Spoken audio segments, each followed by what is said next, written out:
आज की वीडियो में दोस्तों हम बात करने वाले हैं अक्षरा सिंह और पावर स्टार पवन सिंह को लेकर के। एक समय में दोनों साथ थे, उसके बाद दोनों के रास्ते अलग अलग हो गए और अक्षरा सिंह भी अलग अपना पहचान बनाने में, अपना जगह बनाने में लग गई।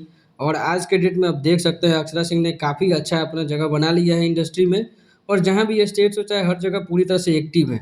वहीं हमारे पावर स्टार पवन सिंह और उनकी टीम पे लगातार ये इल्ज़ाम लगते रहते हैं कि पावर स्टार पवन सिंह के मैनेजर चाहे उनकी टीम उतनी ज़्यादा एक्टिव नहीं है, और ना ही कोई अपडेट टाइमली देती है और ना ही कोई गाना टाइमली आता है। अभी तो बहुत सारे बुरे-बुरे इल्ज़ाम भी लग रहे हैं, जैसा मैं बोल भी नहीं सकता। बड़े-बड़े क्रिएटर का वीडियो आप लोगों ने देखा ही होगा, जो एक समय में पावर स्टार पवन सिंह के सपोर्टर थे और बहुत सारे वीडियो डालते थे। अब देख सकते हैं गाना भी नहीं आ रहा है, जो आ रहा है उसमें भी लिखा हुआ पोस्ट आ रहा है कि लेट आएगा लेकिन ग्रेट आएगा। अरे भाई, ग्रेट से क्या मतलब? वहीं एक तरफ खेसारी लाल जो है लगातार रोज़-रोज़ गाना ला रहे हैं, और एक मतलब क्या कहते हैं, एक बाउंडेशन में बंधे होने के बावजूद भी उनका गाना फिर भी रोज़ आ रहा है। वहीं खेसारी लाल और अक्षरा सिंह के बाद पावर स्टार पवन सिंह हैं, एक गाना आता है उसके बाद पूरी तरह से साइलेंट हो जाती है उनकी टीम, ना कोई अपडेट्स ना कोई कुछ।